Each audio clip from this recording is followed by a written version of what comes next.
So, hello guys. Good morning guys. So, ito na po yung araw natin ngayon ay magagawa na po tayo ng sha'aria rice. Ito. Nauna na natin yung balalit. Tinatawag nila dito ng sha'aria sa Arabic.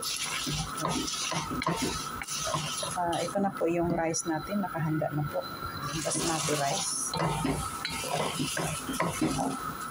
Ito na po siya guys. Yan. Brown na po yung sha'aria natin. So, next, tanggal po natin yung bigas. Haluin natin siya. Haluin natin.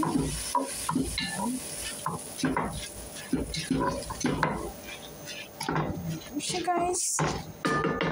Next, lagyan po natin yung asin. Para may lasa din po siya. So next, lagay po natin ng Maggi. Lagyan po natin ng Maggi yan. Para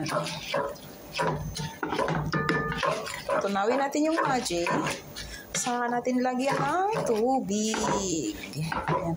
Actually guys, may butter ito ha. May butter at saka kunting oil. So ngayon,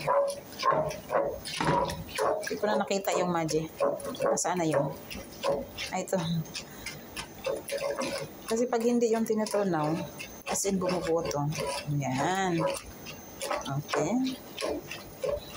Diskarte lang sa pagluluto kung paano magiging masarap ang ating niluluto. So next, lagyan po natin ang pinapakuluang tubig. Yan. Pinapakuluan ko to siya.